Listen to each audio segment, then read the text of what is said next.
kulantii wacan wanaagsan dhammaan khiyaarta kala duwan dabcan hawada si toos ah uga daawanaysa ku soo dhawaada barnaamijkeeni hanka siyaasiga oo toddobaadkan uu marti inoogu yahay Axmed Taajir haddaba waa kuma Axmed Taajir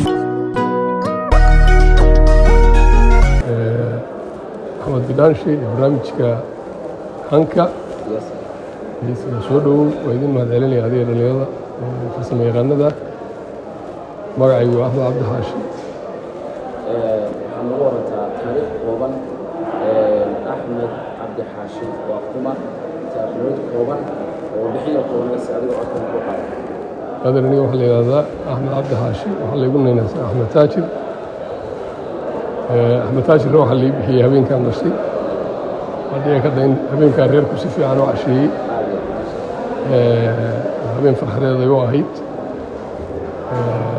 تاريخ هذا كوبان ده كل شيء أنا ما أقول شيء المدى قال كعيو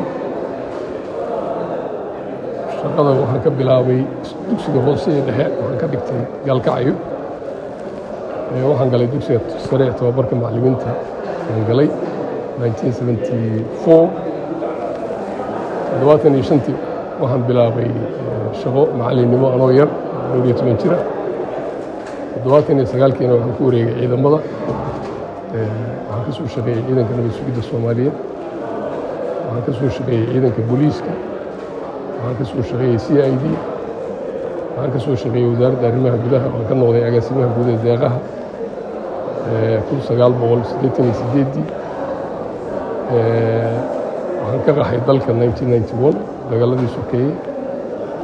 waxaan ku soo noolaa dalalka Holland iyo Ingiriiska dib waxaan u soo noqday 2000 dowladda Carta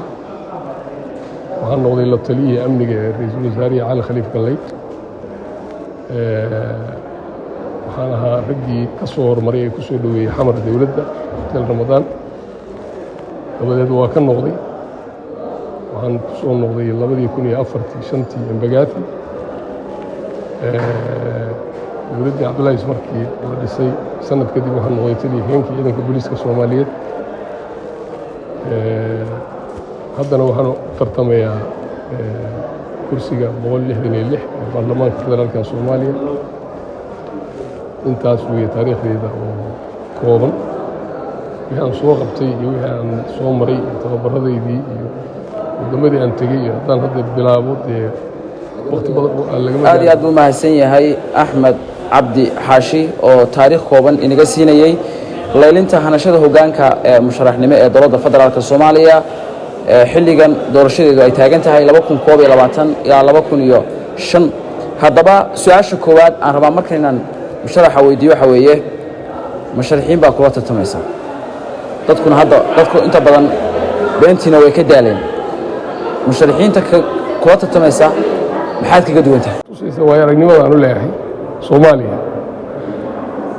macallin baan soo ahaa macallinku dee waa garan karnaa shaqadiisa qofka dadka abuubiyo waxbara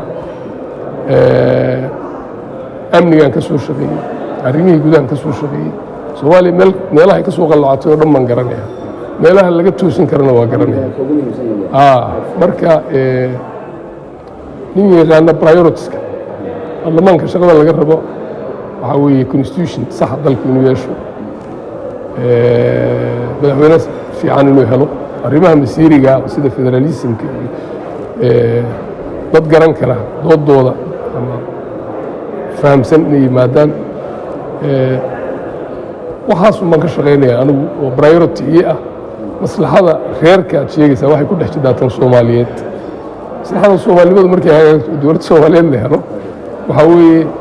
dadkaagii ama deegaankaagii wuxuu ka mid yahay Soomaaliyadu ka mid yahay dabcan aniga deegaanka priority buu yahay oo waddanku waa federal meeshaad ka timid oo deegaankaagu yahay inaad u khidmayso oo advocate garayso xaqooda ay helaan wadooyin ay helaan aeroboort ay helaan waxbarasho ay helaan caafimaad ay helaan that's my priority taas iyo tii qarankuna way isku xiryihiin qaranka hadduusan korkaaga in hoos kama hagaagi waxaa la yidhahdaa qur-aanka alifka ka bilowda albaqra kama tooso marka wax gaar oo aan u ballan qaadaya qabiil oo aan ahayn inaan dowladda Soomaaliyeed si lagu heli lahaa constitution lagu heli lahaa cadaalad lagu heli lahaa dadku wax ku baran lahaayeen أنا أورن ما هذا قبيل كجماعة شو كان العجو جنبه هنا ما أورناه مصلحة ومدنا كم شفته حوار ودعاية ما لكن حقه هذا إني السنة دي فوق هلان وحيكون من كان عنده لطف وهذا صح له waayahay waxaan u maleynayaa inaad ka wada bogateen hadafka uga qorshaysan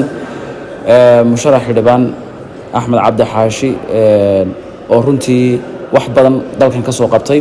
markan su'aashu waxay ku dhahaysaa musharaxiin baa hadda kula tartamaysa horeyna xildhibaano deegaan ka soo jeeday kursiga u tartamayso oo xilka hayay baa jira maxaad is leedahay maadaama aad musharax tahay oo aad garan karayso godololada deegaankaaga godololada meelo fara badan maxaad is leedahay way qabteen ama way ka gaabiyeen oo hadda ku qorshaysan aad qabato adigu gaasha jawaabteeda hadan toos u aado xildhibaanada si guud baa loo qiimeynaya loo qiimeyn maayo qof iyo deegaan natiijadu waxay ka soo baxaysaa 4 sano ama 5 sano ay joogeen maxay qabteen dawladda ma la xisaabtameen khaladaadkii jira ma saxeen maxay soo kordhiyeen constitution ma sameeyeen aniga waxay ila tahay inay guud ahaan u fashileen aysan waxba u qaban anu ma rabo inaan qof hadda aan la tartamayo aan target gareeyo laakiin kuwa aniga kursiga igu matalayay waxay ka tirsan yihiin baarlamaanka guudna waxa la isku raacsan yahay haddii wax qabtay waxqabadkii in maanta natiijada laga arki lahaa waxa u dambeysay waxqabadkooda maalinkii ay codeeyeen u dambeysay waxay ahaayeen runtii qof iyo laba iyo saddex hadday ku dhex jireen waxay noqdeen xabaddii kalluunka ahayd dadweynta ku dhex dhacday bay noqdeen anuu baarlamaan noocaasa inaan qayb ka noqdo runtii maba danaynaya waana kuu sheegay haddaan kursiga helo waa 30 qof oo qiyam leh oo sidaan u fakaraya wallaahi waa inaan sii joogana waa ka baxay qof kale fursad siinay wallaahi waana iga dhab marka tan qoyska markaan u soo noqdo ama deegaanka hadee taa guud bay maaragtay runtii iyo hoos imanaysaa ma rabo inaan shakhsi anigu hadda baaro caayo dhaqankaygana maaha laakiin waxqabadka dee deegaanka laga dareemi lahaa anigu haddaan fursad helo dee waxaa guud baan ka shaqaynaya maslaxadii deegaankuna waxay ka soo baxaysaa waxaa guud bay ka soo dhexbaxaysaa cadaalad in la helo waxbarasho in la helo caafimaad in la helo waddooyin in la helo constitution fiican in la helo dadkuna waxay xaq u leeyihiin dawladda ugu leeyihiin waxa un bay ka mid noqonayaan ma in lacag jeebka loogu gurayo taasaan ka shaqaynaya taa guud yaa maslaxadii gaarka aadna ku dhex jirta ahaa iyo siyaasigii beenwaaska lama kala garanayo qofku markuu musharax yahay meel walba ha ka ahaado wuxuu dadka u sheegaa siyaasadda uu doonayo markaasi inuu dadka loo hor yimaado in badan waan aragnay musharax ama siyaasi bulshada hor imaanaya waxaasaan qabanaya hadhowna naftiisa soo dhaafi waaya maxaa dadka u sheegaysaa oo saxa oo laga qoraa maanta anigu waxaan is leeyahay dadka waa laba nooc weey qof la yaqaan taariikhdiisa iyo soo qabadkiisa la yaqaan iyo qof cusub oo saxada ku cusub qofka la yaqaan negative iyo positive wanaag iyo xumaan wuxuu leeyahay waa la yaqaanaa qof maaragtay dadka wax cusub u sheegaya maaha qofka cusub weeye qofka la tijaabiya anigu qof cusub maaha qof soo shaqeeyey oo taariikh leh oo profile oo la yaqaan baan qof Soomaaliya oo siyaasadda Soomaaliya ka shaqeeya oo macna leh oo aan garanayn waa yari noloshayda aniga $100 laaluusha ma qaado fursado waxaan helay hotelkan iyo hoteello waaweyn oo kale aan yeelan karay haddaan wax haday dalka wax ka soo maamulay waxa weeye marka wax qabadkaygu dhalinyarada horta priority bay yihiin inaan promote gareeyo oo waxaan arkayaa dhalinyaro badan oo jaamacada ka baxay oo aqoon leh oo meelaha wareegaya oo waxay qabtaan aan aqoon waayo dalkii warshado male ay ka shaqeeyaan oo tiro badan mashaariic waaweyn male dhalinyaradaas at least in loo abuuro fursado shaqo waa one of my priorities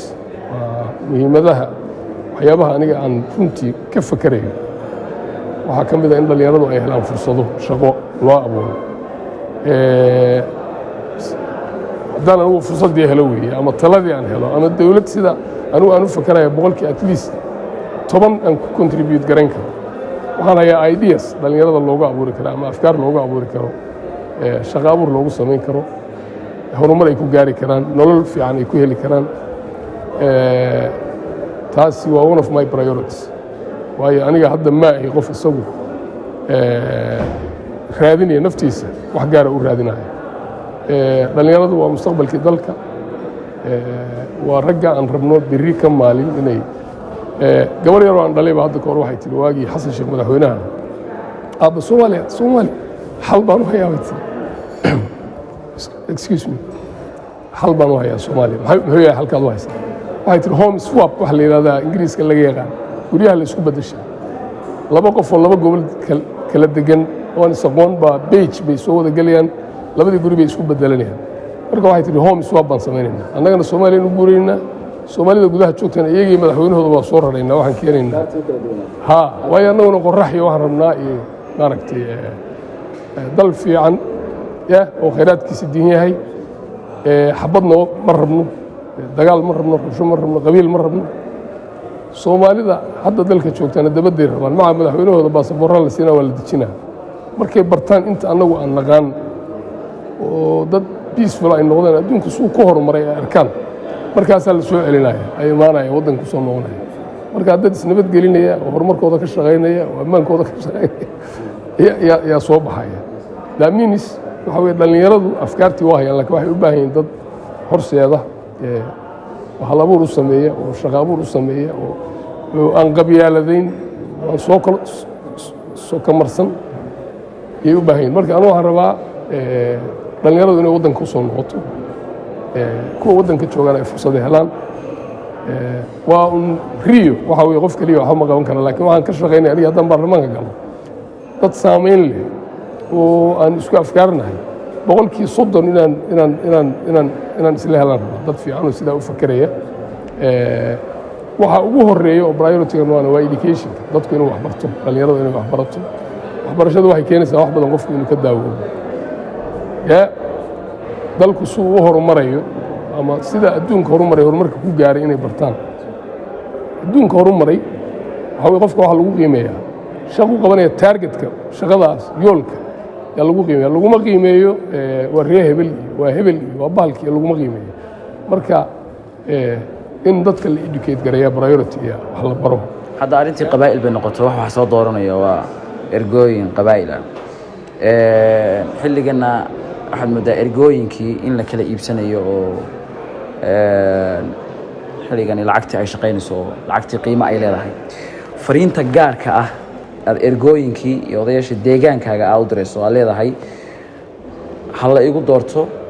si aan ummadda wax uga bedelo aan wax u qabto maxay tahay fariintaas adeer waxa weye fakrigu wuxuu keenaya inuu lumiyo qofka rabitaankiisa waana waxa aan u la'nahay dowlad fiican sideedaba waayo qofku markuu baahan yahay anigu markaan loo baahan aan carruurtaydii oo baahan ama xaaskaygii oo baahan shaqo la ii diro laalush baan siinaya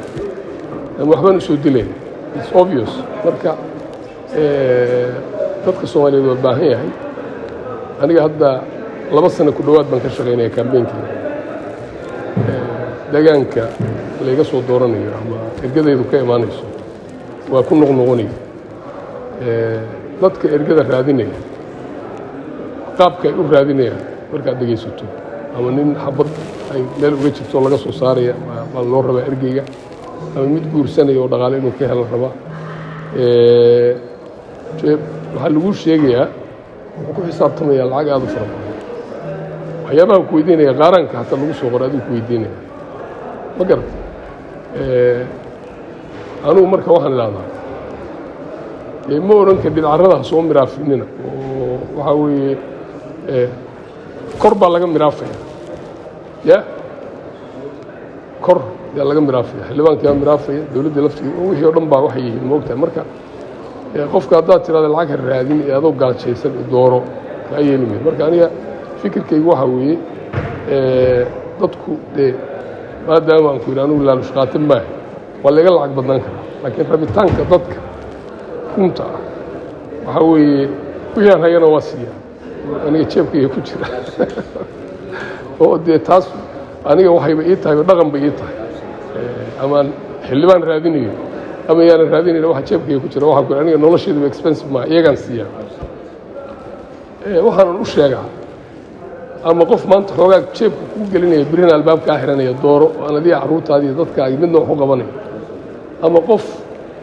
wax yar ku siinaya hadduu hayo wixii waxyaal la sheer garaynayso biri ka maalin aan kaa tegin oo fursad hadduu helo fursad ku abuuraya ilmahaagi u abuuraya dalka wanaaggiisa ka shaqaynaya dooro boqolkii 60-70 waxaan isleeyahay way garanayaan arrinkaas oo carrada inta soo midhaafaan yah oo ninka ay og yihiin biri maanta inuu lacag u soo haday haysto yah ama laaluusha ama la soo siiyo liir kursi ku soo raadsan si aad noogu codayso inta ka qaataan bay qofkii rabaan siinayaan codka anigu waxaan aaminsanahay rabitaanka dadkayga inaan cidi ula tartami karin waa ina kala yaqaanaan waa yaqaanaan waxqabadkayga oo yaqaanaan runtii dadnimadayda oo yaqaanaan inaanan biri ka tegin waayahay guntii iyo gabagabadii barnaamijkeenna ayaynu ku jirnaay su-aalihii ugu dambeeyey ayaan musharaxa markan laynanaya hanashada hoggaanka dowladda federaalk soomaaliya 2012-2025 axmed cabdixaashi weydiin doonaa oo in badan taariikhdiisa si kooban aad ula socoteen barnaamijyada u qorshaysan ka qabyada ah ee hadda xilligan la doonaya dowladda federaalk lagu hagaajiyana waxyaaba fara badan ka sheekeeyey musharax ama generaal siyaasadda puntland iyo siyaasadda federaalku xilliga iskuma sanbanaan adiguna hadda waxaad ka leenaysaa hanashada hoggaanka puntland waxyaabaha inta badan hadda suuqa ku jiran oo laysla dhex maraya waxaa weeye madaxweynaha xilligan puntland madaxweynaha ka ah wuxuu soo saaranayaa waa musharax madaxweyne dowladda federaalka wuxuu soo saaranayaa xildhibaano uu doonayo inay isaga u codeeyaan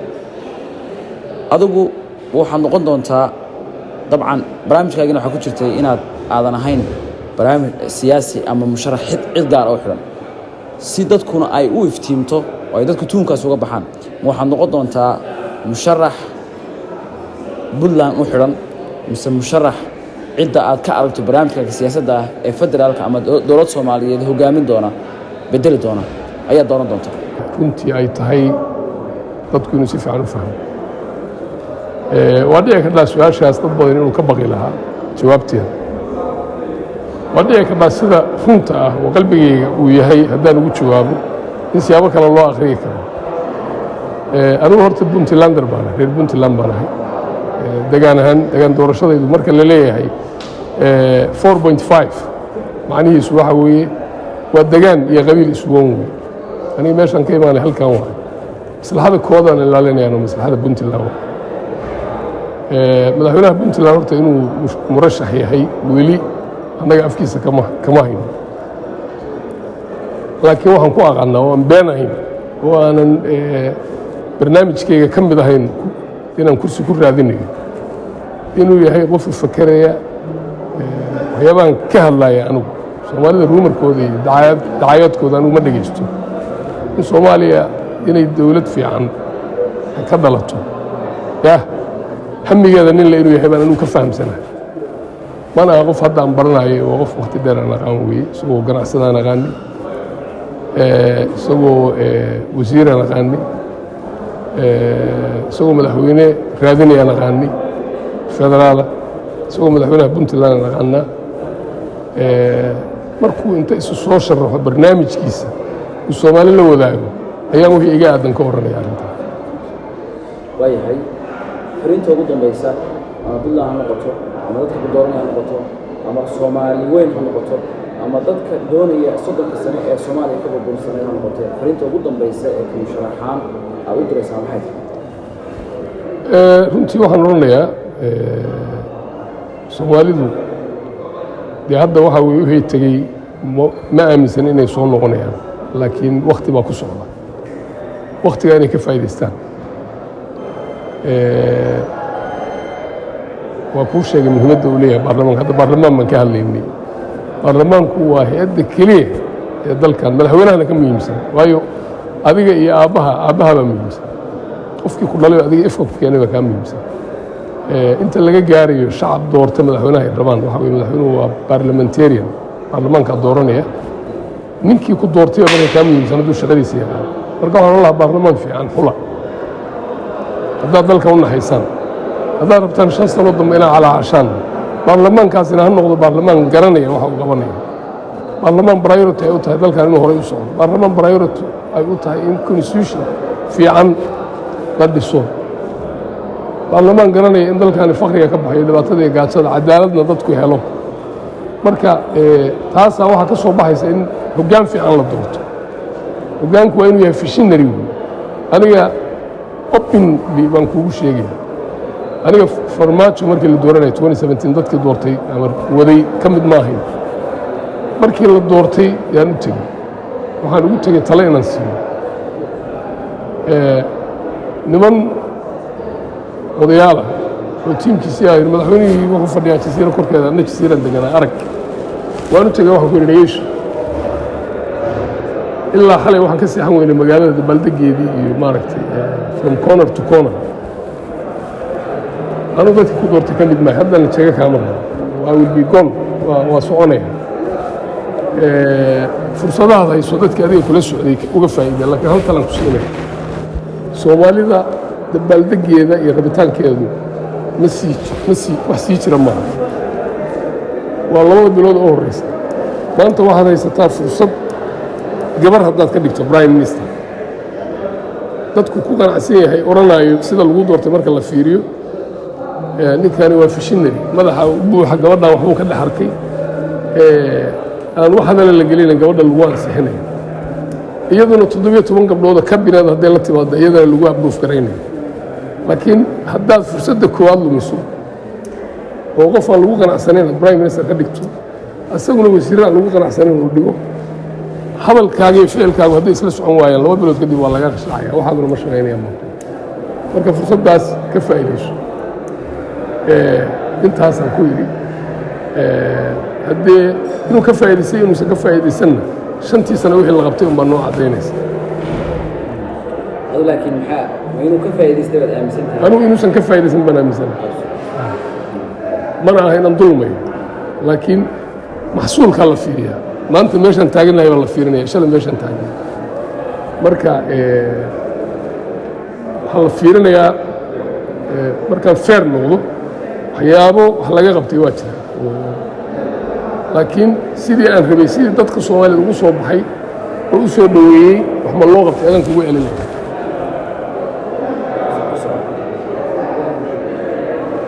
marka anigu waxaan aaminsanahay 5 sano wax badan baa la qaban karaa hadday tahay amniga hadday tahay siyaasadda hadday tahay horay in loo socdaan qabaa marka